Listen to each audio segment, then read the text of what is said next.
नमस्कार, आप देख रहे हैं इंडिया वॉच और मैं हूं आपके साथ स्नेहा सिंह। वक्त हो गया युद्ध घोष का। युद्ध घोष में आज हम बात करेंगे उत्तर प्रदेश में हो रही लापरवाही पर, और लापरवाही भी आए दिन बच्चों की जिंदगियों के साथ हो रही है। लापरवाही का बोलबाला यह है कि कभी मिड डे मील में लापरवाही तो कभी कस्तूरबा गांधी विद्यालय में लापरवाही। अब जो तस्वीर सामने आई है वो कस्तूरबा गांधी विद्यालय में घटिया भोजन परोसने की आ गई है। आखिरकार कैसे और कब तक भविष्य के साथ ऐसा ही खेल उत्तर प्रदेश में होगा? कस्तूरबा गांधी आवासीय बालिका विद्यालयों में पढ़े छात्राओं को घटिया भोजन परोसा जा रहा है। भोजन बनाने में खराब खाद्य सामग्री का उपयोग किया जा रहा है। दाल, छोला, चना व राजमा इत्यादि पूरी तरीके से फफूंदी या फिर खराब क्वालिटी के सामानों का इस्तेमाल किया जा रहा है। यही नहीं, छात्राओं को 200 मिलीलीटर दूध देने की बजाय सिर्फ 100 ml दूध ही दिया जा रहा है। राज्य परियोजना निदेशक कार्यालय की टीम द्वारा किए गए औचक निरीक्षण में इसका खुलासा हुआ। ध्यान देने वाली बात यह है कि निदेशक कार्यालय की टीम जब निरीक्षण कर रही है, औचक निरीक्षण, तब इस पूरे खेल का खुलासा हो गया। ऐसे में जिलों में गठित 5 सदस्यीय पूरी तरीके से जांच कमेटी द्वारा जांच न किए जाने पर फटकार भी लगाई गई। राज्य परियोजना निदेशक विजय किरण आनंद ने सभी जिलाधिकारियों को पत्र लिखकर सभी 742 विद्यालयों में आपूर्ति की जा रही खाद्य सामग्री की नियमित जांच करने के निर्देश दिए। सभी जिलों में अलग अलग ब्लॉक के लिए बनाई गई 5 सदस्यीय जांच कमेटी में तहसीलदार, खंड शिक्षा अधिकारी, खंड विकास अधिकारी, वार्डन व विद्यालय प्रबंध समिति की एक महिला सदस्य भी मौजूद है। निदेशालय की जांच में साफ तौर पे यह पाया गया कि खाद्यान्न की आपूर्ति कर रही फर्म खाद्य सामग्री का सैंपल तो उच्च कोटि का देती है, लेकिन घटिया सामग्री की आपूर्ति की जाती है। सवाल यह उठता है कि आखिरकार वार्डन क्या करते हैं, वहां पर मौजूद प्रबंधक क्या करते हैं? सैंपल ही देखते हैं क्या? जब खाने के लिए सामान आता है तब क्या करते हैं? ऐसा तो नहीं कि बंदर बाट होता है वहां पे। खराब भोजन करने से छात्राएं बीमार हो सकती हैं। कई बार हम सभी ने सुना है कि कस्तूरबा गांधी विद्यालय में छात्राएं बीमार हुई, और 1-2 की संख्या में ये छात्राएं नहीं बीमार होती हैं। सीधी सी बात है, जब खराब खाना परोसा जाएगा तो अच्छी खासी संख्या में छात्राएं बीमार पड़ती हैं। हमेशा से सरकार कहती है कि बेटी बचाओ, बेटी पढ़ाओ, बेटियों की सुरक्षा, बेटियों के स्वास्थ्य के लिए तमाम योजनाएं चलाई जाती। ऐसे में ये बड़ी लापरवाही। आखिरकार क्यों सीएम योगी की मंशा पर हर बार सवाल खड़ा कर देते हैं यही अधिकारी? ऐसे तमाम सवाल हैं जिस पर एक बार फिर से हम सभी को सोचना पड़ेगा। मुद्दा बहुत ही गंभीर हो चुका है, क्योंकि जिस तरीके से बार बार मिड डे मील में खराबी, कस्तूरबा गांधी के छात्रों को जो खाना दिया जाता उसमें लापरवाही, क्या ब्यूरोक्रेसी इतनी लापरवाह हो गई है कि जब खुद ही बड़े अधिकारी पहुंच रहे हैं जांच के लिए, तो जांच कमेटियों की जो कमेटी गठित की गई है उस पर सवाल खड़ा करना पड़ रहा है उन्हें। हो क्या रहा है ये उत्तर प्रदेश में? बड़ा सवाल है, इस पर हम जवाब लेंगे और चर्चा भी करेंगे। इसके लिए हमारे साथ हमारा एक्सपर्ट पैनल जुड़ चुका है। आइए आपको मिलवाते हैं हमारे एक्सपर्ट पैनल से। राजनीतिक विश्लेषक अनिल त्रिपाठी, सपा प्रवक्ता विवेक पांडे, कांग्रेस प्रवक्ता राज शर्मा, राजनीतिक विश्लेषक अंशुमन दुबे, आरएलडी प्रवक्ता आशीष तिवारी। पहले तो आप सभी का इंडिया वॉच में बहुत बहुत स्वागत है। अनिल त्रिपाठी जी, ये हो क्या रहा है उत्तर प्रदेश में? देश का भविष्य कहा जाता है जिन्हें, उनको जो खाना दिया जा रहा है सरकार की तरफ से, उसमें इतनी लापरवाही। देखिए, वर्तमान में जी तो सरकार कहती है कि सब तरफ चंगा ही चंगा है। बिल्कुल। अब सरकार के अगर विरोध कोई आवाज़ उठेगी तो सरकार उस पर कानूनी शिकंजा, उसको क्रैश करने का पूरा जोर लगाती है, जो दुखद है, जिसकी वजह से आवाज़ें भी नहीं उठती हैं। अभी पिछले समय इसी तरीके की आवाज़ उठी मिड डे मील पर, तो उस पर जिन्होंने आवाज़ उठाई उनके विरुद्ध मुकदमा पंजीकृत हो गया, जिन्होंने खबर छापी उनके विरुद्ध मुकदमा पंजीकृत हो गया। ये कस्तूरबा विद्यालय कहीं नहीं है, इसी तरीके जेल का भी है हाल, इसी तरीके आवासीय जो विद्यालय बनाए गए हैं उनका भी हाल है, इसी तरीके से आंगनबाड़ी कार्यकर्तियों को भी जो भोजन परोसने की व्यवस्था की गई है उसका भी हाल है। असल में है क्या कि ये सब मरा जानवर माना जाता है, इसमें सब्सिडी दी जाती है, इसी में नेताओं का, इसी में अधिकारियों का, इसी में अन्य सिस्टम का, जो ग्राम प्रधान हैं, सब सारे सिस्टम का इसी से भला तय है। तो भला ये कर रहे हैं, जिसका दिखावा कर रहे हैं, वास्तविकता दूर कोसों दूर है।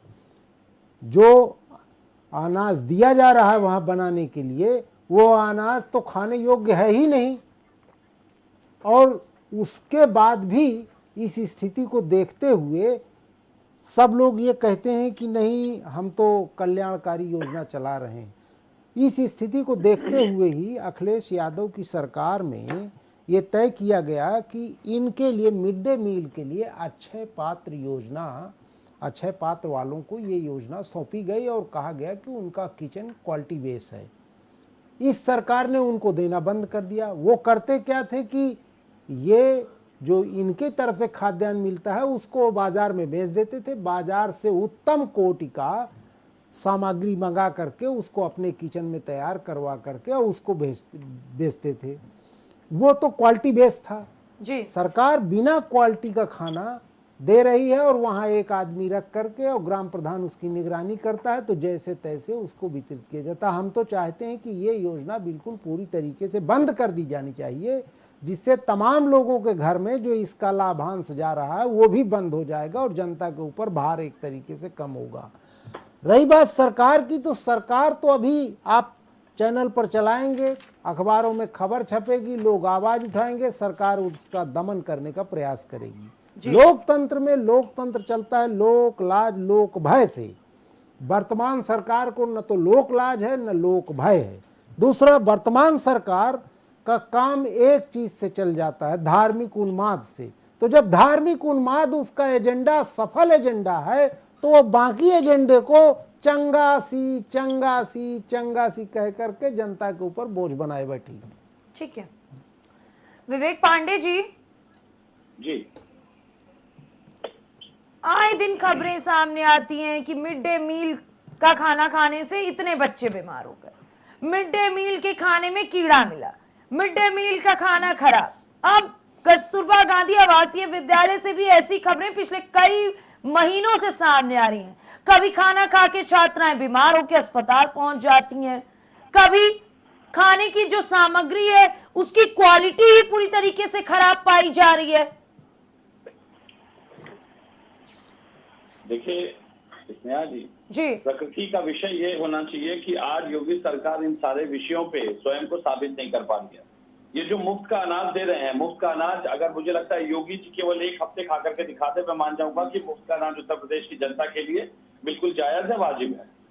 सबसे बड़ी बात ये आपको समझनी पड़ेगी कि जो बढ़िया गुणवत्ता का अनाज है उसको तो एक्सपोर्ट कर दे रही है, मध्यम क्वालिटी का जो अनाज है उसको बाजार में उचित दामों में बेचा जा रहा है, और सबसे निचले स्तर का जो भूरा भूसी बस्ती है जिसमें कीड़े लगे होते हैं, वो अनाज कोटेदारों के गोदामों में सुशोभित हो रहा है मुफ्त राशन के नाम पे, और वो मुफ्त राशन देश की जनता को, गरीब को परोसा जा रहा है। सबसे बड़ी बात है, अभी कुछ दिन पहले कौशाम्बी से एक खबर आई थी, मेरे मित्र ने मुझे फोन किया कि उसके बच्चे को स्कूल में जो अनाज दिया गया वो बहुत ही घटिया क्वालिटी का है, उसमें चूहे की विष्ठा और कीड़े लगे हुए और भूसी जैसे उसमें वो पाए गए। तो मुझे लगता है कि सबसे बड़ी बात ये नहीं है कि योगी जी के शासन में ये हो रहा है, सबसे बड़ी बात यह है कि योगी जी किसी भी सच को, किसी भी नकारेपन को स्वीकार करने के लिए तैयार नहीं है। सबसे बड़ी बात है, योगी जी भी मजबूर है। योगी जी ना भाजपा के हैं ना आरएसएस के हैं, कभी आरएसएस चाबुक चलाती है तो कभी भाजपा चाबुक चलाती है। ये बेचारे अपना अस्तित्व ही खोते जा रहे हैं। एक अच्छे महंत हुआ करते थे ये, आज मुझे लगता है कि उस पर भी सवाल उठने लगे हैं। अभी मुझे लगता है कि 3-4 दिन पहले की बात है, उत्तर प्रदेश का सबसे सुरक्षित परिक्षेत्र, उत्तर प्रदेश के लोकतंत्र का सबसे सुरक्षित मंदिर विधानसभा परिक्षेत्र में 3 दिन से धरने पे बैठी महिला के साथ बलात्कार हो गया। लेकिन मैं उम्मीद के साथ कह सकता हूं कि मीडिया में यह खबर गिने चुने कुछ निष्पक्ष पत्रकारों को, मीडिया चैनलों को, संस्थानों को छोड़ के शायद ही किसी ने चलाई। तो मुझे लगता है जिस प्रदेश में सबसे बड़ी बात की विधानसभा परिक्षेत्र सुरक्षित नहीं है, वहां ये मिसाल दी जाती है, परोसा जाता है कि 12 बजे महिलाएं गहने लाद कर निकले। किस किस विषय पे आप डिबेट करवाएंगी? मैं तो ये पूछ रहा हूं कि जब आप बात करेंगी सत्ता पक्ष से, जब आप सत्ता पक्ष पे सवाल उठाएंगे, ये चले जाएंगे समाजवादी पार्टी, ये चले जाएंगे आदरणीय अखिलेश जी के विषय को लेकर के। तो मुझे लगता है अखिलेश जी तो साक्षात इस भाजपा के लिए एक मृत संजीवनी जैसे हो गए हैं कि जब भाजपा को मुद्दों से, अपने नकारेपन से, अपनी आक्रमणीयता से बचना होता है तो वो अखिलेश जी का नाम लेकर के अपने आप को बचाने का काम करती है। अखिलेश जी के कार्यों पे आज तक भाजपा पीता काट के समय काट रही है। चलिए हम तो बता सकते हैं कि आदरणीय अखिलेश जी ने उत्तर प्रदेश को क्या क्या सौगात दी जी। योगी जी ने इन्वेस्टर समिट कराया। अब तो सुनने मिल रहा है कि वो एमओयू करने वाले व्यापारियों को ढूंढ रही है सरकार की, कहां चले गए बेचारे वो एमओयू साइन करके। कुछ व्यापारियों ने तो एमओयू को कैंसिल करने के आवेदन कर दिए। सबसे बड़ी बात यह है, लोकतंत्र के मंदिर में जिस प्रदेश में किसी महान विचारक, किसी महान समाज सुधारक, किसी महान राजनेता, किसी महान विभूति के पुष्पांजलि का कार्यक्रम न करने दिया जाए, खास करके इसलिए कि वो ब्राह्मण वर्ग के थे। जेपी आंदोलन पे वोट बटोरना है, लेकिन जेपी जयप्रकाश नारायण जी पे पुष्पांजलि अर्पित नहीं करने देनी। इस नियत की भावना से जो सरकार संचालित होगी, जो ब्राह्मण विरोधी सरकार है, मैं तो बड़े स्पष्ट रूप से कह रहा हूं, ये तो जातिगत मानसिकता से इतना कुत्सित विभक्त मानसिकता से प्रेरित हो चुके हैं कि मुझे लगता है कि इनसे आप किसी विषय पे बात कर लीजिए, ये तथ्यात्मक रूप से विषयहीन लोग हैं। केवल अब एक परंपरा इन्होंने शुरू की है कि अब जब चुनाव नजदीक आ रहे हैं तो जनता के बीच में जाने के लिए कोई विषय नहीं बचा, कोई मुद्दा नहीं बचा, तो अधिकारियों पे ठीकरा फोड़ने लगे। तो भाई जिस सरकार में मुख्यमंत्री की, नेता की अधिकारी सुन ही नहीं रहे हैं, उस सरकार का औचित्य क्या रहेगा? उस सरकार के सरकार में होने का अर्थ क्या रहेगा? यानी ये स्पष्ट संदेश दिया जा रहा है भाजपा के प्रवक्ताओं द्वारा कि जो अधिकारी उत्तर प्रदेश के हैं वो योगी जी को शायद मुख्यमंत्री की दृष्टिकोण से नहीं देखते हैं, क्योंकि योगी जी की अपरिपक्व कार्यप्रणाली जो है अधिकारियों को भी नहीं रास आ रही है। तो अब भाजपा के प्रवक्ता ने पैटर्न चेंज किया। भाजपा के प्रवक्ताओं ने, वो हर डिबेट में, आपके चैनल पे नहीं, मैं कई डिबेट पे देख चुका, वो उत्तर प्रदेश के प्रशासनिक अमले को जिम्मेदार बताना शुरू कर चुके हैं।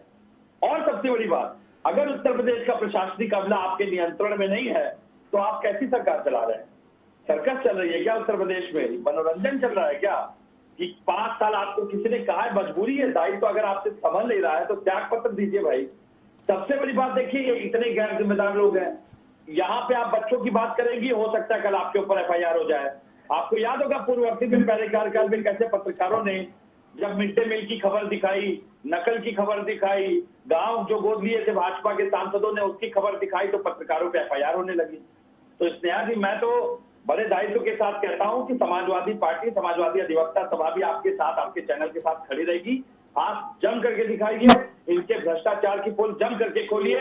हमारा विधिक सेल और व्यक्तिगत रूप से मैं क्योंकि खुद एक अधिवक्ता हूं, तो मैं तो हमेशा आपके लिए आवाज बुलंद करता रहूंगा, आपके चैनल के साथ खड़ा रहूंगा। धन्यवाद। जो भी निष्पक्षता से सरकार के लिए, सरकार के ऊपर सवाल उठाएगा, हम उसके साथ निष्पक्षता के साथ खड़े रहेंगे। ठीक है।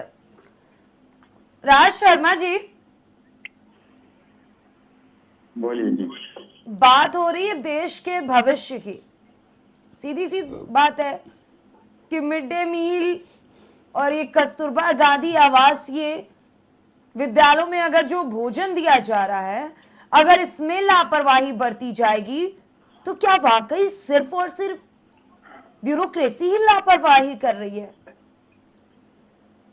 निया जी, मैं सबसे पहले बात तो ये जानना चाहता हूँ, जब आपने ये डिबेट रखी जी, तो क्या उत्तर प्रदेश में भारतीय जनता पार्टी के प्रवक्ता क्या नीलबटा सन्नाटा हो गए? आज वो क्यों नहीं आ रहे हैं? ऐसा चोरपन क्या है जो वो भागे घूम रहे हैं? मैं निश्चित रूप से कहता हूँ आपने कोशिश करी होगी, लेकिन इनके दिल के चोर ने आना नहीं चाहा होगा। चलिए, तब तक बकरी की माँ कब तक खैर मनाएगी। लेकिन मैं एक बात अब कहना चाहता हूँ जी, तमाम मीडिया कहता है भाई आप लोगों की पार्टी कुछ नहीं करती, भारतीय जनता पार्टी 24 घंटे इलेक्शन के मोड में रहती है। अरे जब इलेक्शन के मोड में रहती है पार्टी तो उसे जनता से क्या लेना है? और जाए जनता क्या करना है, ये जनता की कमजोरी है। भारतीय जनता पार्टी जान गई कि हम धर्म का नाम लेंगे वोट हमें मिल जाएगा, उन्हें देश की महिलाओं से, देश की लड़कियों से कोई मतलब नहीं है जी। और ये जो बीजेपी नाम है, मैं अक्सर हर चैनल में कहता हूँ, ये बीजेपी नहीं, बेटी जलाओ पार्टी है। और अभी आप कह रही थी कि ये कहते थे बेटी बचाओ बेटी पढ़ाओ, लेकिन प्रधानमंत्री जी ने कहा था बेटी बचाओ बेटी पढ़ाओ, बेटी पढ़ाओ बेटी पढ़ाओ, वो उनके दिल की आवाज।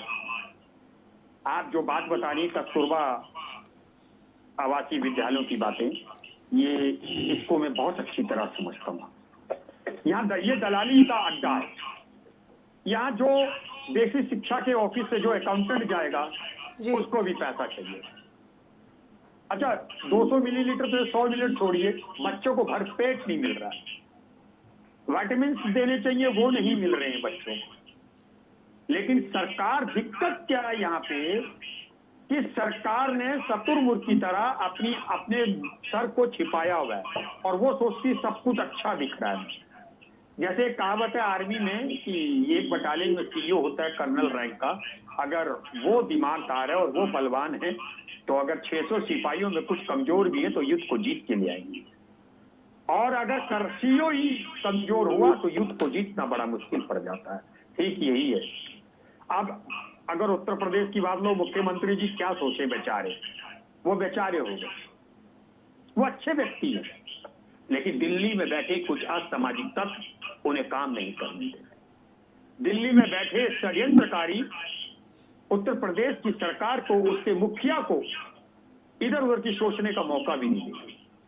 और यही कारण है कि आवासीय क्या छोड़िए, अभी विश्लेषक साहब बोल रहे थे जेलों का, जहां जहां ये हो रहा है सिर्फ यही, आपको पता नहीं जेलों की भी दुर्गति क्या है।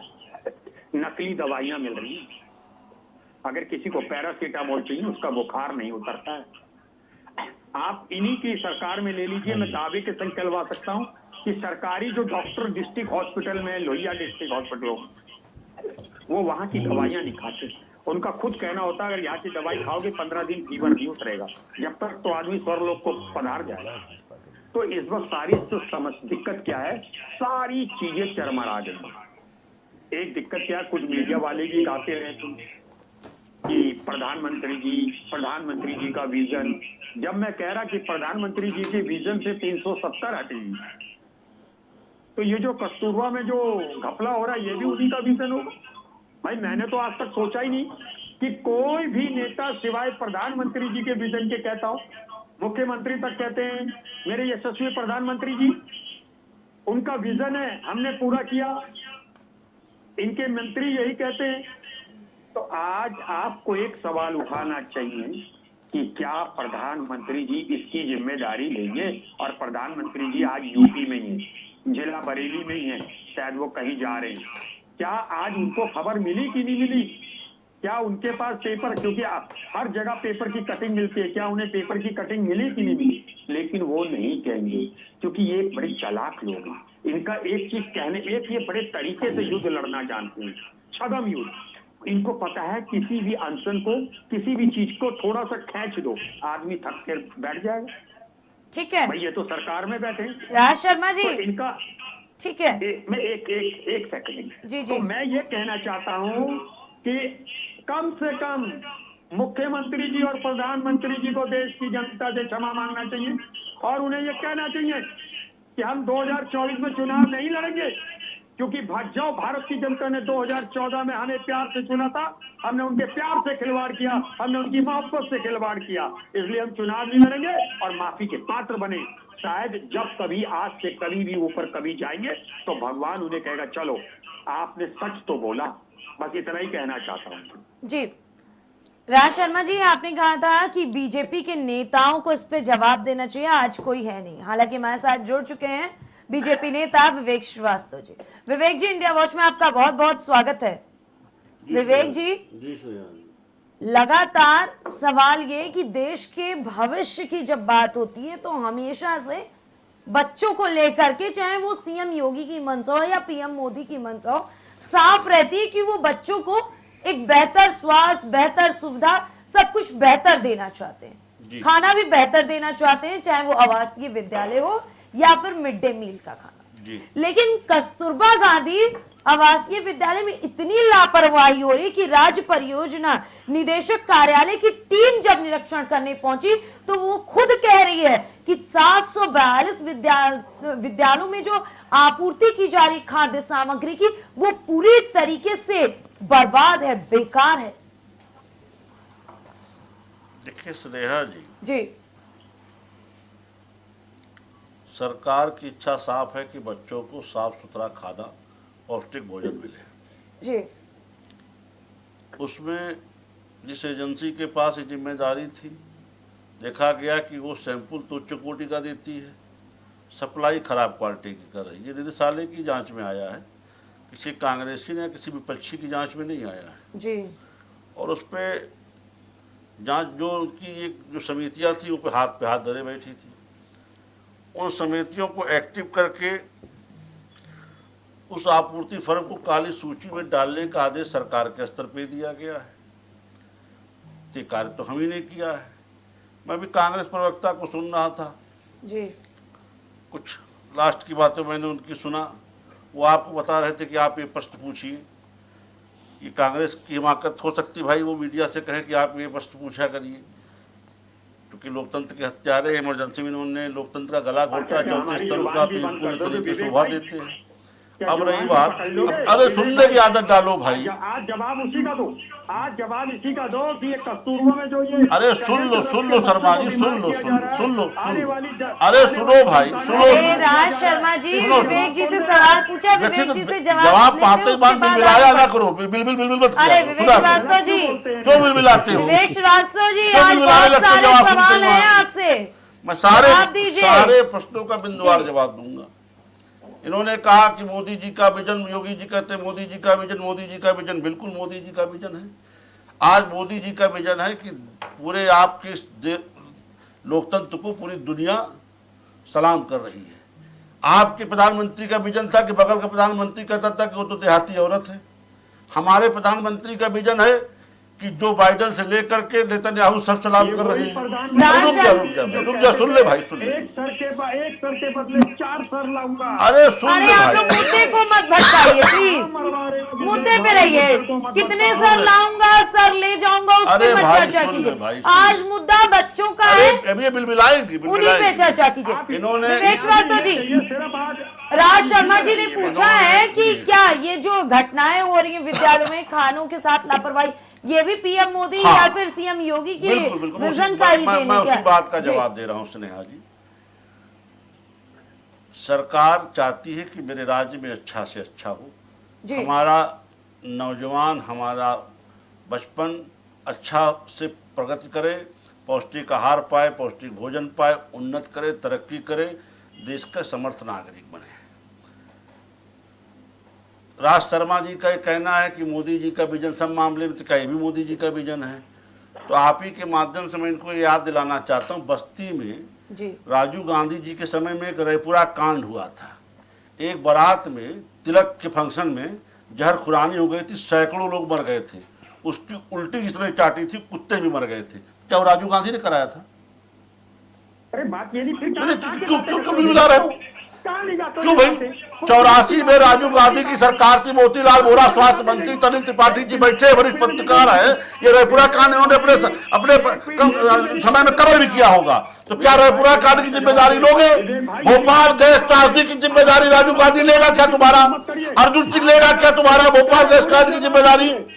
ये बिलबिलाने वाली आदतें छोड़ो। मैं नहीं था, तुम्हारा अंग्रेजी बका रहे थे, अब जब पूछ रहा हूं तो बिलबिल कर रहे हो। ये कांग्रेस का जो चरित्र है ना, ये मोदी विरोध में अध्ययन हो जाया करो। तार्किक बात करो शर्मा जी। दोनों ही आप लोग राष्ट्र पार्टी श्रेया हैं, जी, उसके श्रेया बाद जी, इस तरीके की चर्चा विषय- वो भी देश के भविष्य के साथ, श्रेया जी, बिल्कुल श्रेया उम्मीद जी, नहीं है आप लोगों से। हमने तो कार्रवाई कर दी, हमने उस फर्म को ब्लैक लिस्टेड कर दिया। कांग्रेस प्रवक्ता बता रहे कि मोदी जी का विचार है, तो मैं तो आपके माध्यम से विनम्रता से पूछना चाह रहा हूँ, ठीक है। भोपाल गैस कांड क्या राजीव गांधी का विजन था? रायपुरा कांड क्या राजीव गांधी का विजन था? अगर वो था तो ये था, अगर वो नहीं था तो कैसे हो गया? नौनिहाल से मत खेलो आप। भोपाल गैस कांड जब तुमने करवाया था तो तुम विवेक किससे जी, खेले राज थे? शर्मा जी, विवेक जी, राज शर्मा जी, ठीक है। श्रेया जी रुक जाइए, तो विषय यही समाप्त नहीं होता है। जी। भोपाल गैस के मुलजिम को वायुसेना के एम्बेसडर ने एयरपोर्ट तक राजीव गांधी ने छोड़वाया था। ये कहते कि हाँ राजीव गांधी उस भोपाल गैस कांड में शामिल था। अगर ये कहेगा हाँ तो मैं दावे के साथ कहूंगा कि हाँ ये प्रधानमंत्री नरेंद्र मोदी का विजन है। ये कहे पहले, पता नहीं क्या बोलते हो, कह दे आज कहाँ के कहाँ ले जा, क्यों कहा के कहा। जब राजनीति में किसी इस तरह की उलझुल बातें करोगे तो उलझुल बातों का जवाब उलझुल बातों से ही मिलेगा।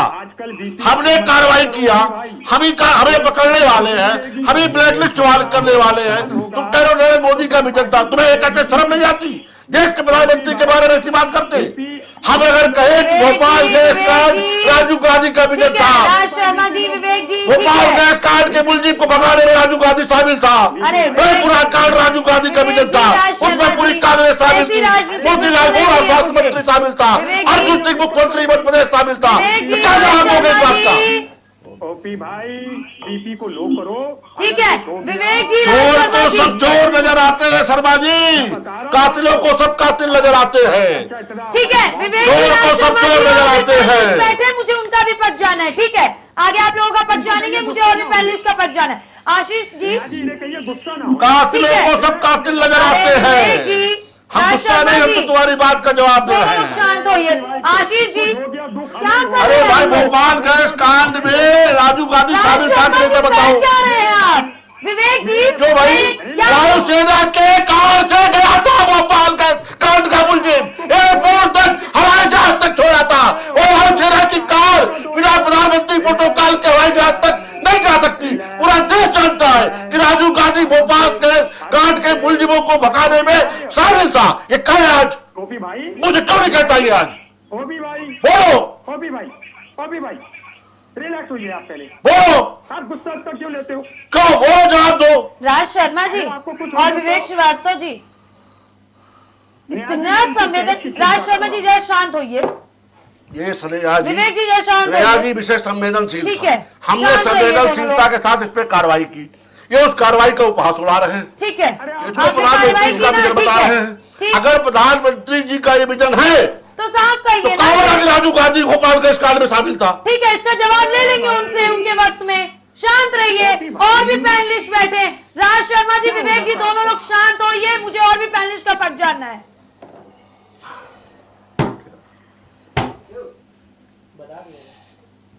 आशीष तिवारी जी, जी जिस तरीके से स्थिति गंभीर है और बच्चों के, देश के भविष्य के बारे में बात हो रही है और दो राष्ट्रीय पार्टियों का ये बयान सामने आ रहे हैं। हालांकि विवेक जी कह रहे हैं कि हमने कार्रवाई की। अरे हम क्या कह रहे हैं? हमने कार्रवाई को अखबार में दिख रहा है। ठीक है, हम थोड़ी कह रहे हैं, हमारी कार्रवाई बता रहे हैं कि हमने कार्रवाई की है। ये बता दे कि भोपाल गैस कांड के मुलजिम को एम्बेसडर में हवाई जहाज तक किसके आगे छोड़ा गया था। अरे विवेक जी, और भी लोगों का पद जान। नहीं, क्यों पचरा देगी? इसी विषय बहस हो जाने दीजिए। आज नुकसान देगा। किसने देश के साथ अपने धर्म का पालन किया है, आज ये देश जानना चाहता विवेक जी, है। अभी आप राज जी को कह रहे थे कि हाँ। राज जी बताएंगे मीडिया को कि हाँ। मीडिया क्या सवाल करेगी, जी। तो आप हमसे ये कह रहे हैं कि आज आप क्यों किसी और का पद जानेंगे? नहीं, मैं ये नहीं कह रहा हूं, इसी पे मैं ये चर्चा कह रहा हूं, कर लीजिए। विनम्रता से कह रहा हूं मतलब मैं आप कि इसी लोगों बात के पर बात हो साथ जाने अपनी दीजिए। आज डिबेट चलाऊंगी। आज नहीं, आप लोग ये आपको डायरेक्शन दे रहे थे हैं। तब आप चुप थी। मैं आपने इनको प्रतिवाद किया था क्या? मैंने पक्षपात, मैं बिल्कुल जब इन्होंने कहा कि आप ये मैं पूछिए, दोनों तो आपने लोगों से इनको ये काउंटर सवाल किया कर था रही क्या हूं आपने? कि आप लोग राष्ट्र पार्टियां हैं जी। तो आप लोग यही करेंगे? नहीं किया, बताइए, आप बताइए। जो समाचार पत्र में खबर छपी है, बिल्कुल। हमारी कार्रवाई छपी चर्चा है, तो उसी पे होगी ना। हमारी कार्रवाई छपी, हमारी कार्रवाई पे हम ही कोई कह रहे हैं प्रधानमंत्री का विजन था। तो हम तो बहुत विनम्रता से पूछना चाह रहे हैं कि भोपाल गैस आपने कांड सवाल कर लिया ना, आपने आपने सवाल कर लिया, जवाब चाहिए कि नहीं चाहिए? दिला दीजिए। तो अभी दिला देंगे ना। और जी, भी जी। पैनलिस्ट क्या यहाँ बेवकूफ बैठे हैं? मेरे पैनलिस्ट ठीक दिला दीजिए, दिला दीजिए। पैनलिस्ट मेरे बेवकूफ है? मैंने ठीक दिला दीजिए। उनका भी टाइम होता है, 1 घंटे कोई फालतू नहीं आके बैठता है। सबसे बुद्धिमान तो कांग्रेस के प्रवक्ता, पढ़े लिखे सेलेक्टेड लोग हैं। ये इलेक्टेड नहीं, परीक्षा देके पास हुए लोग मुझे हैं। नहीं पता, मुझे नहीं पता करना कि कौन सेलेक्टेड है कौन इलेक्टेड है। मेरे लिए सब पैनलिस्ट एक बराबर हैं। चलिए चलिए चलिए, मैं प्रतीक्षा करूंगा आपको जवाब आशीष दिलाने जी। की। जी जिस तरीके से पूरा मामला सामने आया, हालांकि इस मामले पे कार्रवाई भी की गई है और खुद राज्य निदेशालय द्वारा इस मामले को उजागर किया गया और ये कहा जा रहा है कि बहुत बड़ी लापरवाही है इसमें। देखिए स्नेहा जी, जी ये मामला उजागर तब किया गया जबकि घटना घट चुकी थी। बिल्कुल। ठीक है, इसका मतलब ये हुआ कि भ्रष्टाचार का एक बार फिर से उजागर किया गया है। इसमें भ्रष्टाचारी है टोटल। आप ये समझ लीजिए कि जो मील बच्चों के लिए आता है वो कहीं ना कहीं बिचौलिए और अधिकारी खा जाते हैं। आप इस तरीके से इसको समझिएगा। और बच्चे इस तरीके के भोजन से कुपोषण का भी शिकार हो रहे हैं। ठीक है, और कहीं ना कहीं मुझे लगता है कि अगर इसकी जांच जब करी जाएगी तो इसमें करोड़ों रुपए के गबन का मामला भी सामने आएगा, क्योंकि ये पूरी तरीके से भ्रष्टाचारी का ही मामला है। जैसा कि अभी बताया गया कि जब सैंपल दिया जाता है तो वो उच्च कोटि का दिया जाता है, और जब वो सप्लाई दी जाती है तो वो कहीं ना कहीं उसमें हेरा फेरी करी जाती है। और ये हेरा फेरी करवाने में अधिकारी से लेकर बिचौलिए तक सब शामिल रहते हैं।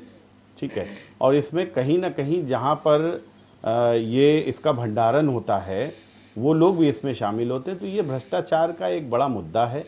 ये कहीं ना कहीं इसमें मुझे लग रहा है कि इसकी जब जांच होगी तो इसमें कई अधिकारी भी नपेंगे और भी कई सहयोगी भी इसमें नपेंगे, क्योंकि ये देश के बच्चों के साथ एक खिलवाड़ है। और इस तरीके की खिलवाड़ ये पहला मुद्दा नहीं है। अगर आप इतिहास उठा के देख लें तो इस तरीके के जाने कितने बार ये इस तरीके की घटनाएं घटित हो चुकी हैं। तो और इसमें और भी मैं बताऊं कि जो ये इसका टेंडर होता है, टेंडर में भी बड़ा खेल चलता है। ऐसा मैंने सुना है कि इस टेंडर को लेने के लिए भी करोड़ों रुपए की रिश्वत दी जाती है, क्योंकि उनको पता है कि जो गेहूं वो जितने रुपए में दे रहे हैं उससे कहीं कम में उनको खरीद होती है और वो सप्लाई करते हैं। तो मेरा तो यही है कि मैं इस इतने संवेदनशील मुद्दे पर बहुत ज़्यादा कुछ राजनीति ना करते हुए मैं ये कहना चाहूँगा कि सरकार किसी की भी हो, पक्ष की हो विपक्ष की हो, लेकिन देश के जो बच्चे हैं, जो देश का भविष्य है, उनके साथ इतना बड़ा खेल नहीं होना चाहिए। इसमें बिल्कुल भी कोताही नहीं बरतनी चाहिए। किसी भी सरकार को हो, किसी भी व्यक्ति को हो, घर की बात हो या विद्यालय की बात हो या देश में जो अन्न बांटा जा रहा है, प्रधानमंत्री जी द्वारा भी जो दिया जा रहा है, तो कम से कम खाने की क्वालिटी जो है वो बहुत अच्छी रखें। और अगर इस तरीके का कोई पाप करता है तो उसको उचित और जल्दी से जल्दी जांच करके उसको सजा देने का काम करा जाए। ठीक है अंशुमन जी, पूरी तरीके से हाहाकार मचा हुआ है। हर कोई देश के भविष्य के बारे में सोच रहा है, लेकिन फिर ये काली करतूतें करने के लिए फर्म सामने आ जाती हैं। फर्म पे सिर्फ कार्रवाई सही है, आखिरकार वो पांच कमेटी बनाई गई थी मेंबरों की, वो क्या करिए?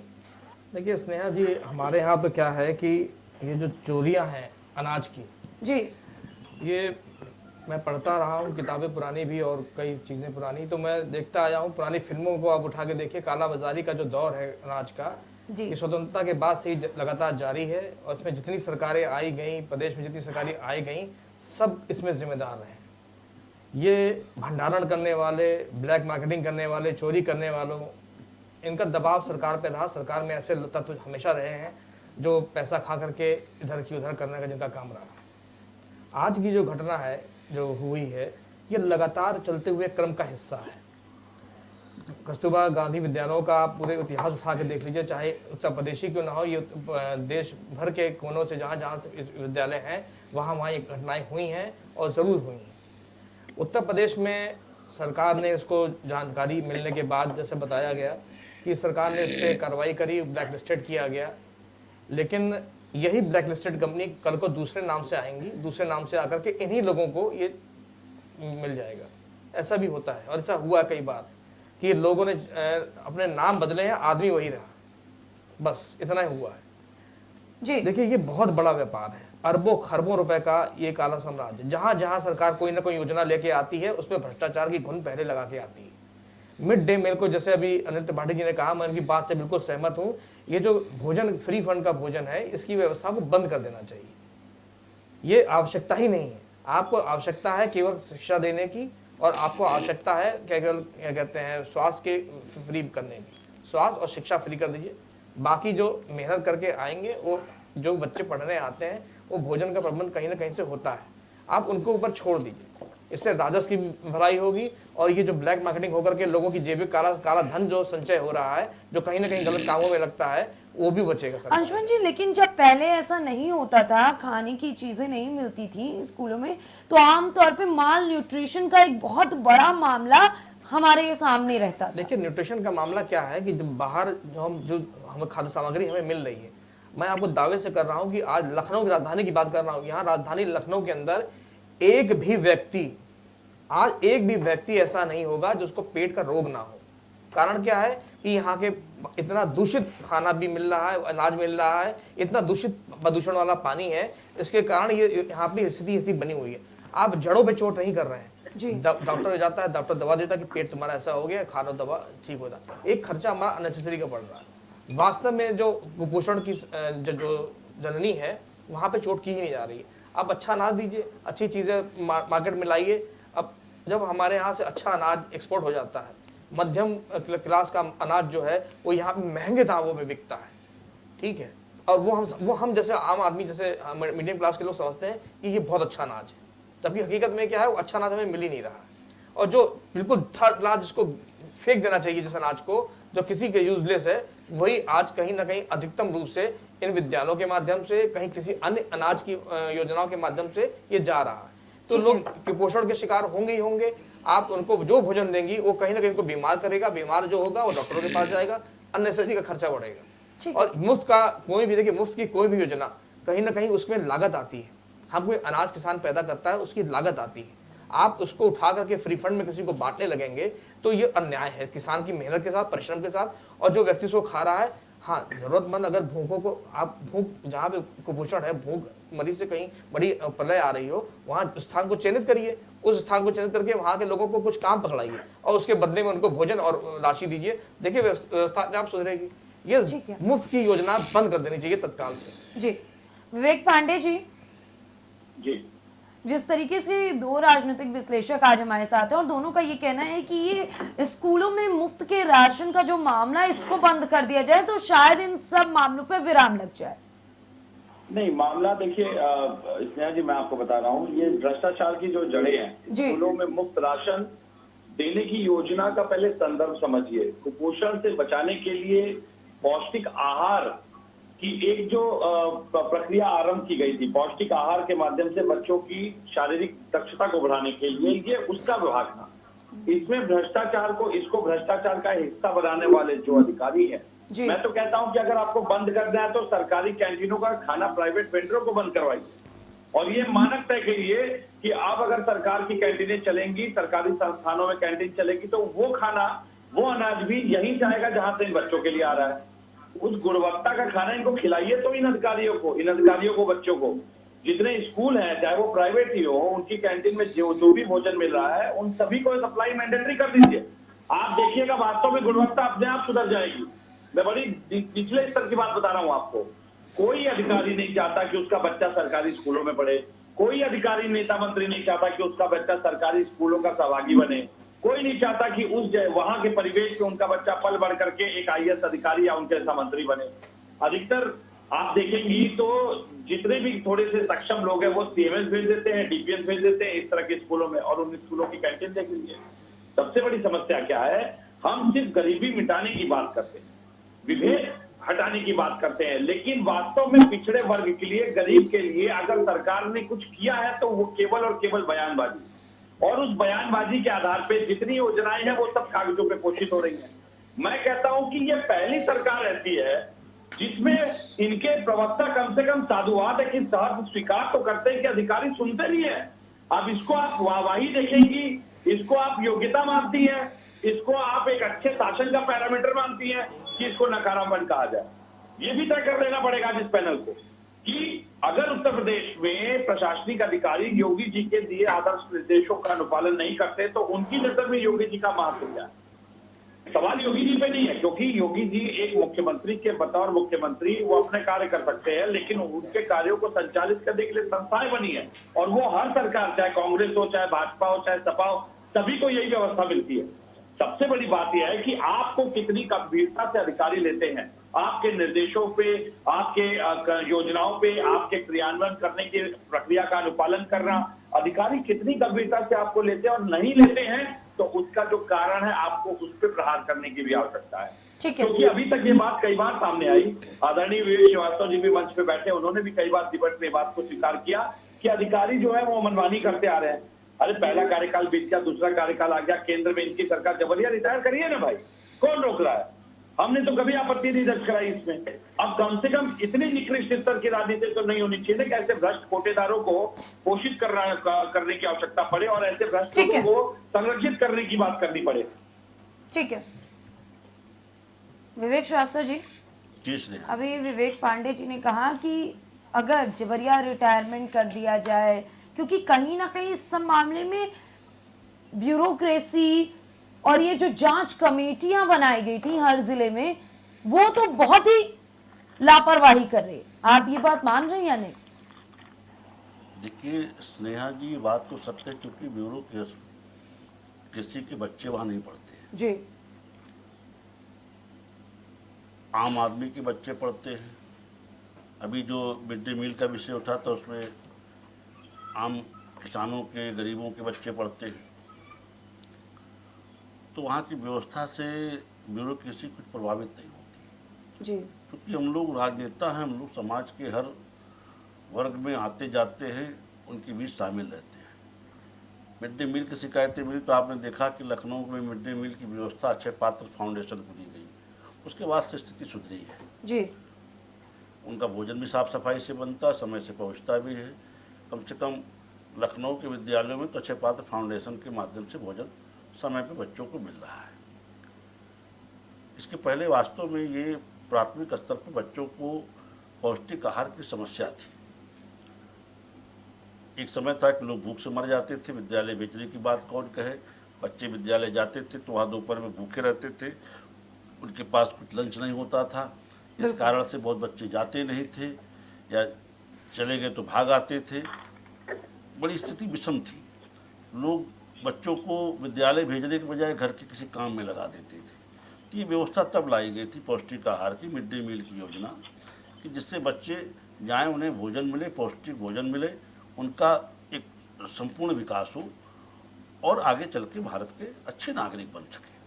और प्राथमिक शिक्षा इसीलिए मुफ्त रखी गई कि सबको शिक्षा मिल सके। और उस क्रम पे आगे जब मिड डे मील की योजनाओं में शिकायत आई तो उसके भी हल निकाले गए। अक्षय पात्र जैसे फाउंडेशनों को मौका दिया गया और वो अच्छे से उसकी सप्लाई कर रहे हैं। कस्तूरबा गांधी में भी ये समस्या आई है जी। आपने देखा होगा कि इस विषय की जांच के लिए वहाँ समितियाँ पहले से बनी हैं, लेकिन उन समितियों के द्वारा जब देखा गया कि हाथ पे हाथ धरे बैठे हैं, सैंपल अच्छे खाने के आ रहा, सप्लाई गलत खाने की हो रही है, इस तरह की शिकायतें आ रही, तो सरकार के स्तर से ही कार्रवाई हुई है और उस फर्म को ब्लैक लिस्टेड किया गया। अभी अंशुमान जी ने जो अंदेशा, अभी ब्लैक लिस्टेड किया नहीं गया है विवेक जी, जो जांच कमेटियां हर जिले में बनाई गई हैं उनको सक्रिय करने की बात कही गई है कि आप लोग फर्मों को काली सूची में डालें जी। अगर ये काम उन कमेटियों को पहले ही करना होता तो निदेशालय को सामने ना आना पड़ता। ये आप मान रहे हैं? चलिए, हम उसमें इन्वॉल्व हुए, हमने कार्रवाई की। अंशुमान जी ने एक डर जाहिर किया कि ऐसी फर्में दोबारा दूसरे नामों से फिर आ जाती है। ऐसा देखा गया, उनका भी जो अनुभव है वो भी गलत नहीं है। उस अनुभव से सीख लेते हुए हम इसका भी ध्यान रखेंगे कि उन फर्मों में उस तरह के दोबारा ऐसे डायरेक्टर या ऐसे पार्टनर रिपीट ना देखे जाएं और बच्चों को साफ खाना मिल सके। आगे इसका भी कोई समाधान किसी इस तरह से अच्छे पात्र जैसे फाउंडेशन के ऊपर जिम्मेदारी देने की बात आगे देखी जाएगी। तो ये पढ़ाई, पौष्टिक भोजन, ये दोनों से मिला जुला मामला है बिल्कुल। और जो अभी विवेक जी ने कहा कि जो ऐसे अधिकारी है उनको जबरिया रिटायर कीजिए, हम जब इस योजना को लेके आते तो हमारे समाजवादी पार्टी के मित्र कहते साहब आप तो टारगेट करके, वो तो कह रहे हैं हमने कभी नहीं विरोध किया, वो आज कह रहे हैं जी। भावावेश में थोड़ा सा, इस भावनाओं में थोड़ा सा कह जा रहे हैं, लेकिन यही लोग हैं जो कहते साहब आप जाति देख के रिटायर कर रहे हैं, जब टारगेट रिटायरमेंट कर रहे हैं। जैसे हमने वर्तमान में बात करिए कि वर्तमान में जब मैं आपके मंच पे समर्थन करता हूँ, ये करें तो ठीक है। इसी तरीके से जब हमने ब्यूरोक्रेसी की मोनोपोली तोड़ने के लिए विशेष सचिव स्तर पे सीधे नियुक्ति का प्रावधान किया तो उसमें विपक्ष ने हल्ला मचाया। राहुल गांधी कहते साहब तो आरएसएस वालों की नियुक्ति हो रही है। जाने दीजिए, उस पर बाद में चर्चा करेंगे। विषय मुद्दे ये पे आ है, जाते हैं। देखिए जी। ये ब्यूरोक्रेसी की मोनोपोली से इस देश को आगे निकालने की जरूरत है, ठीक है। और देश को हम निकालेंगे। हम देश को अच्छा भविष्य देने के लिए प्रतिबद्ध हैं। पूरी संवेदनशीलता से हमारी सरकार ने कार्रवाई की है। ठीक है। आज अगर कोई ये कहता है कि इसमें मोदी जी का विजन है, तो उसकी मानसिक दिवालियापन के अलावा मैं इसे कुछ नहीं कह सकता। ठीक है, उसका जो व्यक्ति पूरे देश को अपना परिवार मानता हो, वो अपनी कस्तूरबा गांधी के बच्चों को इस तरह की खराब भोजन देने की बात कैसे सोच सकता है? तो ऐसे आरोप लगाने वाले की मानसिकता किस हद तक जड़ता को प्राप्त है, मैं इस पर कोई टिप्पणी नहीं करना चाहता। राज शर्मा जी, आपने सवाल पूछा था, क्या इसके पीछे भी पीएम मोदी का विजन है? जवाब के साथ साथ सवाल आपसे भी पूछा था विवेक श्रीवास्तव जी ने, दीजिए जवाब। मैं सबसे पहले तो एक बात कह चाहूंगा, मैं ओपी भाई से विनम्र निवेदन करना चाहूंगा कि सबसे पहले चैरिटी बिगिंस एट होम। जब हम अपने शरीर की चिंता करें तब दूसरे की कर सकते हैं। और ओपी भाई, कभी भी डिबेट में गुस्सा इतना अच्छा नहीं होता, क्योंकि ये सेहत के लिए हानिकारक होता है। आप हमारे भाई हैं। मैं एक बात जानना चाहता हूँ कि गाड़ी अगर घर से जब आप निकालते हो तो उसका पेट्रोल देखते हो ना, उसका हेलमेट पहनते हो ना। आपने ये स्कीम चलाई हुई है, आपकी सरकार है, 6.5 साल से 7 साल से सरकार है, आपने अब तक नहीं देखा। मैं तो भले हो उन अधिकारियों को जिन्होंने ये उजागर कर दिया कि ये गड़बड़ झाला हो रहा। अच्छा, फिर एक और बात है ना, आज आप सरकार के मालिक हैं, आपसे जवाब मांगा जाएगा ना। आप इस चीज से नहीं बचते थे कि किसी की धोती काली इसलिए मेरी काली। आपको जवाब देना पड़ेगा। जनता ने आपको चुना था, आपको बहुत ईमानदार सोचा था। क्या जनता को ये अच्छा लगता होगा जिस प्रधानमंत्री को उन्होंने इतने प्यार से चुना था, उन्हीं प्रधानमंत्री के काल में महिलाओं के संग ऐसा व्यवहार हो रहा है, लड़कियों को खाना नहीं मिल रहा है, आप अच्छे खाने की बात कर रही हैं? क्या देश की जनता ने सोचा था कि जब उत्तर प्रदेश में भारतीय जनता पार्टी की सरकार आएगी तो महिला पूर्ण रूप से सुरक्षा हो जाएगी, सुरक्षित हो जाएगी? क्या कभी ये सोच पाए थे? आप जो वादा करते थे रात के 12 बजे, आपके नेता कहते हैं अब रात के 12 बजे महिला निकल सकती है। अरे मैं दावे के संग कह सकता हूं, रात के 12 बजे छोड़िए, दिन के 1 बजे भी महिला अपने घर में सुरक्षित नहीं है।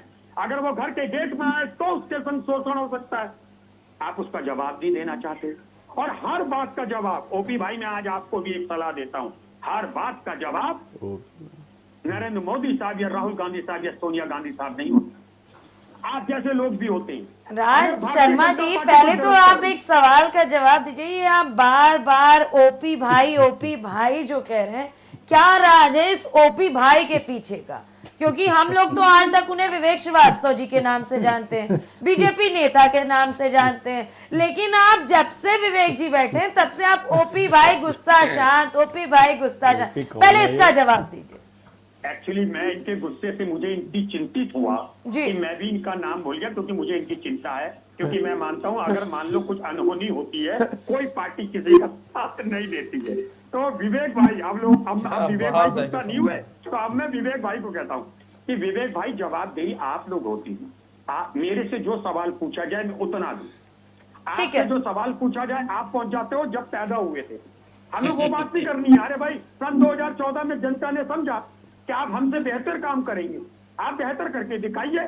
ठीक है। और आपने आज देख लिया, एक मिनट मैडम पर, आपने आज देख लिया विवेक भाई, आपके गुस्से का असर सामने वाले में कितना होता है। इसलिए आज से कसम खाएंगे, आपको कसम है, अभी 9 दुर्गे आ रहे हैं, गुस्सा नहीं होना है विवेक भाई हम लोग को। ठीक है, ठीक है, हम लोग सभ्य लोग हैं भाई। ठीक है। अनिल त्रिपाठी जी, भला सब चाहते हैं, देश का भी भला, युवाओं का भी भला, देश के भविष्य का भी भला, सबको चिंता है, लेकिन कोई सरकार इन मामलों से अछूती है क्या? देखिए, आपको क्या बताएं, हम लोग तो जब पढ़ते थे तो गुरुआना थे, प्राइमरी स्कूल नहीं थी, बहुत कम थी, और बासी रोटी सुबह खा करके जाते थे, और डिहाइड्रेशन कभी नहीं हुआ, कभी भी कुपोषण नहीं हुआ। दोपहर में चने चबाते थे, कभी भी कुपोषण नहीं हुआ। जिस कुपोषण का नाम लेकर के सरकारें आगे बढ़ी और देश के भविष्य को संपन्न, समृद्ध और स्वस्थ बनाने का संकल्प लेकर के आगे बढ़ी, क्या वो साकार हो सका, वो मनसा सफल हो सकी? आप देखिए, विचार करिए। पहले लिखा रहता था, आइए शिक्षार्थ जाइए सेवार्थ, तो सेवार्थ जाइए सेवार्थ, क्या वो साकार हो रहा है सपना? देखिए, आपको तमाम मंदिरों में चलने वाले लंगर से डिहाइड्रेशन की बातें सुनने को मिली होंगी, लेकिन किसी भी गुरुद्वारे के लंगर से डिहाइड्रेशन में मरने वालों की संख्या नहीं सुनी होगी। बिल्कुल। उसकी वजह क्या है कि जहां सेवार्थ है वहां परमार्थ है, वहीं संकल्प पूरा होने की इच्छा शक्ति है। और जहां कमाने का, जैसे राजनीति कैरियर हो गया, पहले सेवार्थ था, अब कैरियर हो गया, तो जहां कैरियर हो गया वहां तो कमाई का साधन हो गया। अब तो बड़े बड़े इस तरीके के इंस्टीट्यूशन खुले हुए हैं जिनमें कहा जाता है आइए राजनीतिक कैरियर बनाइए। तो जिस तरीके से हमारे मॉरल का डेमोलाइजेशन हुआ है, हमारा मॉरल गिरा है, चरित्र का हनन हुआ है, उसी तरीके से हम सब चीज में गिरे हैं। अब आप देखिए कि ऐसा नहीं है कि नवोदय विद्यालय, कस्तूरबा विद्यालय और केंद्रीय विद्यालय, जहां हॉस्टल में रहने वाले बच्चे अच्छा नहीं कर रहे, ऐसा नहीं है कि सब जगह यही चल रहा है। हमें याद है ललितपुर में केंद्रीय विद्यालय है और कस्तूरबा विद्यालय है। उस विद्यालय को अखिलेश यादव की जब सरकार थी तो राम गोविंद चौधरी और पल्लव राजू की मौजूदगी में एक बनांगना समिति है जो आदिवासी महिलाएं हैं, उनको वहाँ के किचन की जिम्मेदारी दे दी गई कि आप इस किचन को चलाइए। और उसकी जांच केंद्रीय सरकार 2014 में बनने के बाद भारत सरकार की स्मृति ईरानी जी ने भी वहाँ के खाने को टेस्ट किया और ललितपुर के भी खाने को टेस्ट किया और कहा यह उत्तम कोटि का है। लेकिन जैसे ही उत्तर प्रदेश में योगी जी की सरकार बन गई तो उनका कॉन्ट्रैक्ट खत्म कर दिया गया और फिर वही केंद्रीकरण हो गया। आखिरकार कौन सी वजह है कि जो बेहतर लोगों को वहां से रोजगार भी सृजित हो रहा था, आदिवासी महिलाएं उसको दे रही थी, ये कहीं ना कहीं। लेकिन अब इसका आरोप कोई लगा दे कि ये प्रधानमंत्री, लेकिन योगी जी पर तो लगेगा ना आरोप, क्योंकि प्रदेश तो योगी जी चला रहे हैं। अब योगी जी के अधिकारी गड़बड़ कर रहे हैं तो योगी जी फिर क्या कर रहे हैं? योगी जी काहे के लिए बैठे हैं? लेकिन इस पर प्रधानमंत्री को दोषी ठहरा देना यह उचित नहीं है। आशीष जी, क्या हो रहा है? देखिए स्नेहा जी, कौन है दोषी, यही नहीं समझ में आ रहा है। मैं आपको बताऊं स्नेहा जी, मैं समस्या पर बात ना करके समाधान की बात करना ज़्यादा अच्छा समझता हूँ जी। किसने करा, क्या करा, ये तो चला आ रहा है बहुत पुराने से। हर बार जाने कितने चीज़ों में घोटाले, ये वो सब चलता है। तो समाधान की बात मैं दो छोटी छोटी बातें बोलकर अपनी बात ख़त्म करूँगा जी। कि एक तो ये जो मिड डे मील है, मैं भी इस चीज़ से सहमत हूँ। इसको बंद करके अगर आप जितना पैसा सरकार मिड डे मील पे खर्च कर रही है वो बच्चों की शिक्षा को मुफ्त कर दें, ठीक है। तो अगर ये मुफ्त कर देते हैं शिक्षा को तो कहीं नहीं, प्राथमिक के लिए मैं सारी शिक्षा की बात कर रहा हूँ, मैं सारी शिक्षा की। और अगर प्राथमिक, हाँ प्राथमिक की तो खैर वो है, तो इस पर स्वास्थ्य का ध्यान दे लें। ये जितना खाने के लिए दे रहे हैं तो स्वास्थ्य के लिए दवाइयाँ मुहैया करा दें, इस तरीके का कुछ कर दें, ट्रीटमेंट का कर दें। दूसरी चीज़ है जो सबसे बड़ी बात मैं कहना चाह रहा हूँ कि जो इसकी टेंडर प्रक्रिया है जी, उस पर थोड़ा सा सुधार ये ले आएँ। जब किसी भी कंपनी को ये टेंडर दें तो उससे एक शपथ पत्र जरूर करवा लें कि अगर कुछ भी गड़बड़ होती है किसी बच्चे के साथ तो उसकी सज़ा में उसका भी हाथ माना जाएगा और उसको जुर्माना भी होगा और उसको कड़ी से कड़ी सज़ा देने का प्रावधान होगा। क्योंकि काली सूची में डाल देने से खाली काम नहीं चलता है, अगर उसके साथ में थोड़ा सा कठिन चीज़ उसके साथ भी हो या उसके बच्चों को भी वही खाना खिलाया जाए, कुछ ऐसा करके कुछ कर दे जिससे थोड़ा मानवीयकरण जुड़ जाए तो फिर शायद ज़्यादा अच्छा हो जाएगा। तो मेरे ख्याल से यही होना चाहिए जी। अंशुमन जी, देखिए सबसे पहले तो मैं अनिल त्रिपाठी जी की एक बात में बहुत आपत्ति दर्ज कराता हूँ। इन्होंने अभी कहा कि गुरुद्वारों में जो भोजन मिलता है वो सेवार्थ होता है और मंदिरों में जो मिलता है उससे लोग बीमार पड़ जाते हैं या उससे लोगों को दिक्कत आती है। तो ये मंदिरों पे इस प्रकार का जो इन्होंने वक्तव्य दिया है, ये मुझे बिल्कुल स्वीकार नहीं है। मैं इसकी बहुत भर्त्सना करता हूँ और इनको माफ़ी भी मांगनी चाहिए इस बारे में। दूसरी बात मैं ये कहना चाहता हूँ कि ये जो लगातार शिकायतें आ रही हैं, और जैसा भी अभी बताया गया था कि पहले आदिवासी महिलाओं को दिया गया था, निश्चित रूप से उनको भी रोजगार मिलता था, वो खाना ताज़ा ताज़ा बनाती थीं और उसका अच्छा रिजल्ट आता था। तो छोटे छोटे समूह एक बड़े किसी को जब भी टेंडर दिया जाता है ग्लोबल तरीके से या बड़े सिनारियों में, तो ये आम तौर पे देखा जाता है कि एक मोटा कमीशन का खेल चलता है उसमें। अच्छा है कि जो छोटे छोटे हर जिले में हर जिले को 5 भागों में बांटा जाए, हर जिले को, और 5 भागों में छोटे छोटे समूह जो हैं जो भोजन बना सकते हैं और में पारंगत हैं, उनको वो टेंडर दिया जाए या उनको वो सुविधा दी जाए और वो अपने स्कूलों का चयन करके वहाँ पे भोजन की व्यवस्था करें।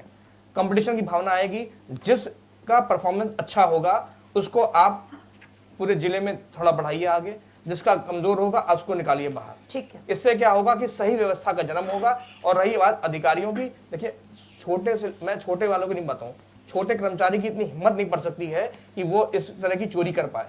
निश्चित तौर पे इसमें बड़े अधिकारियों का रहता है, गोलमाल रहता है। इसमें जो टेंडर लेने वाले लोग रहते हैं उनका आपस में मिली भगत रहती है। ठीक है। सरकार नियंत्रण रखने का प्रयास करती है, लेकिन ये इतना खतरनाक, इतना भयानक नेक्सस है।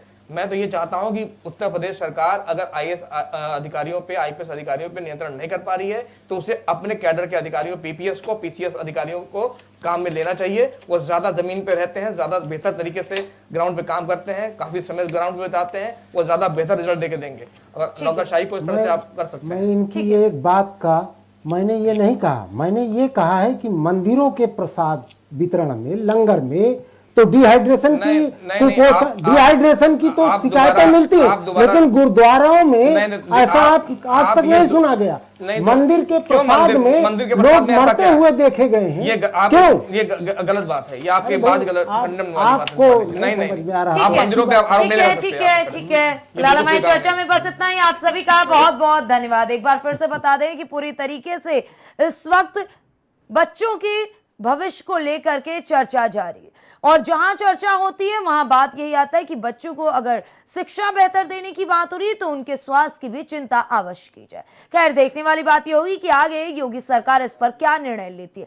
फिलहाल ऐसे तमाम मुद्दों पर चर्चा परिचर्चा देखने के लिए बने रहे इंडिया वॉच के साथ।